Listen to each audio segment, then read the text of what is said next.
Was David Lammy right to give more funding to UNRWA, which is a human rights charity, I suppose, that has got links to Hamas? It's time now for the head-to-head.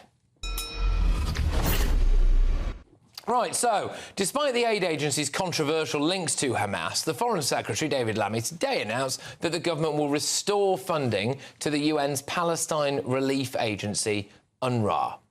I was appalled by the allegations that UNRWA staff were involved in the 7th of October attacks. We are reassured that after Catherine Colonna's independent review, UNRWA is ensuring they meet the highest standards of neutrality and strengthening its procedures, including on vetting. UNRWA is absolutely central to these efforts. No other agency can deliver aid at the scale needed. So the previous government suspended funding to the organisation in January after allegations emerged that 12 UNRWA staff were actually involved in the October 7th attacks on Israel by Hamas. But after an independent review found a lack of evidence for these claims, Lammy has pledged to give the aid agency 21 million quid. OK, well, that all sounds great, doesn't it?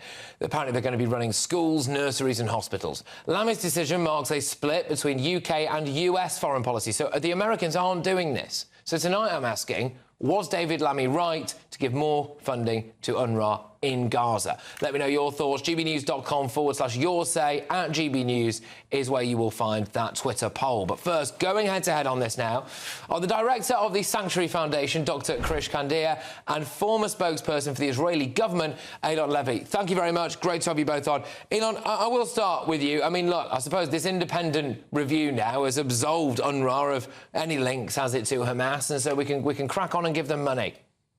No, the independent review didn't do that. And in fact, that's not the question that it looked at.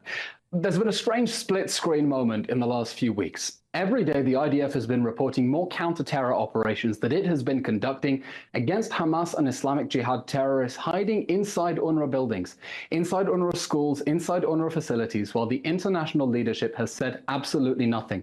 UNRWA is an integral part of Hamas's military machine on the ground in Gaza. I wish this weren't the case, that a UN agency on the ground were so complicit with a terror organization, but that is the reality. UNRWA is a Hamas front. And I think that hardworking British families need to realize that when the British government is taking their money and giving it to UNRWA, they are making a direct subsidy to the Hamas army of terror by giving it to the organization that hired terrorists who took part in the October 7th massacre, has been covering up how Hamas is hijacking aid, and most egregiously allows Hamas terrorists to operate out of their schools with impunity, thus giving cover to the barbaric terror organization that perpetrated those horrific attacks on October 7th. All right, I'll come back to you. Dr. Krish, yeah, I mean, that's quite a compelling case, isn't it, from Elon there, not to give money to this lot? I mean, well, I was going to say we don't give money to the Taliban, but we do, actually, so I suppose there is precedent. Well, there are 30,000 people that work for UNRWA. Only 66 were under investigation, and none of those were proved. So that's less than 0.2% of the UNRWA workforce. It will be like saying we're going to ban the Republican Party because the shooter that tried to take out Donald Trump was a paid-up Republican. Look, there are no other schools, right? There's no other infrastructure. There's no other body that's able to provide the kind of support that's needed in Gaza. The events of the 7th of October were absolutely appalling. We do need to go after the terrorists and we need to get the hostages back, but we cannot allow collective punishment for civilians in Gaza. Lancet, the world's leading medical journal, predicts that unless we do something very radical, 186,000 people are likely to die in this conflict. And we can't let innocents be killed. OK, and Elon, I suppose... Yeah, go on. No, I mean, I just want to challenge that. The Lancet did not say that. The Lancet published a letter that speculated on the basis of 4 indirect casualties for every 1 casualty. If you take the disputed Hamas casualty figure that even the AP has said is unreliable and multiply it by 5 for no specific reason, you would reach that outrageous number. But going back to what your previous guest said, it is important that aid reach people in Gaza while making sure that Hamas cannot steal it. Unfortunately, since the beginning of this war, UNRWA has been covering up how Hamas has been stealing aid. Right at the beginning of the war, even deleting a tweet in which they admitted that Hamas had stolen fuel from their facilities. At any given moment, there are about 1,000 trucks worth of aid sitting inside Gaza, on the Gazan side of the crossing, rotting in the sun because the UN is not coming to collect it, even though Israel is letting all that aid into Gaza. That is why the Israeli army has spent the last few months working together with the private sector in Gaza to make sure that aid can get to the people who need it without having to go through the organization that is allowing Hamas terrorists to operate out of their schools, meaning that your taxpayer money, Patrick, that is going to UNRWA is going to build the facilities that Hamas is using as military compounds. Well, that's the point, Chris, that I will come to you on now, because I'm just going to rattle off a few headlines. Right? This is from a week ago in the Telegraph. UNRWA has 100 employees who are members of Hamas. That is an Israeli government claim. The IDF has found Hamas drones, explosives, etc. in an UNRWA HQ. There's more. I mean, there's loads of this, actually, to be honest with you. Apparently, Hamas skimmed $1 billion in UN aid for weapons and tunnels. That was supposed to be going to UNRWA as well. I mean, why do you think it's a good idea for our government, our new government, to be giving money to these people?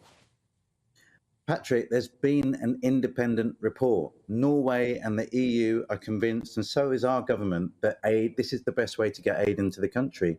Look, Elon and I agree on something. There does need to be a way that aid gets in to Gaza. If we can come up with a more effective way, I'll back it. But I can't see a more effective way than the 30,000 UNRWA staff that are available, that are Palestinian already. They're local people, helping fellow local people, and they're tracking down those that had any links with Hamas.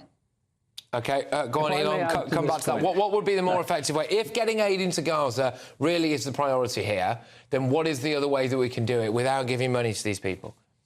There are many conflicts around the world and many UN agencies that have experience in disaster relief.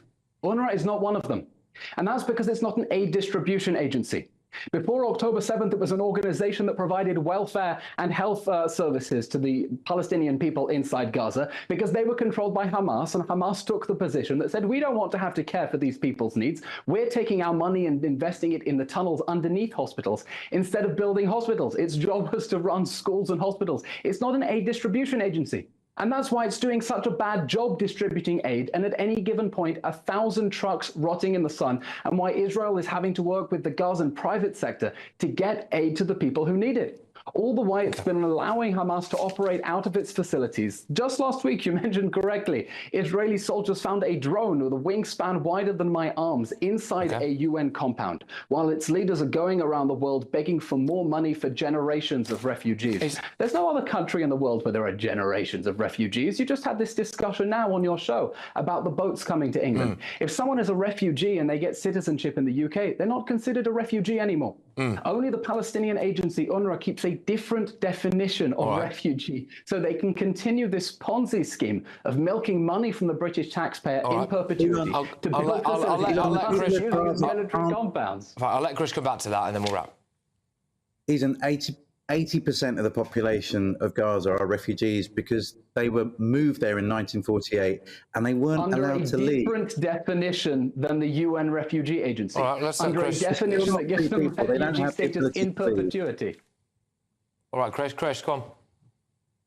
So look, I just want to find the common ground here with Elon. If there is a more effective way of getting aid in at the scale that's needed, so many aid workers have been killed either by terribly aimed missiles or deliberate targeting, that there is no other aid agency of scale that UNRWA can provide, and it seems to be the most effective way. All right, both of you, thank you very much. OK, I'll chat to you both again soon. Look, who do you agree with? Was David Lammy right to restore government funding to the UN's aid agency in Gaza, UNRWA? Alison says he needs to be sacked, so I'll take that as a no, Alison, from you. Todd on X says, it's just the latest in a long line of examples of why David Lammy shouldn't be Foreign Secretary. I think, by the way, this is a massive concern. It is a massive concern. Because if we know that UNRWA is linked to Hamas, and we are choosing to give them money, then we are deliberately, as a government now, giving Hamas money. Obviously, everyone involved with that would probably deny it, but Mo on X says the links to Hamas was Israel's propaganda and no conclusive evidence has been provided. Right, your verdict is in. 4% of you think that David Lammy was right to give more money to UNRWA. 96% of you, easy for me to say he wasn't.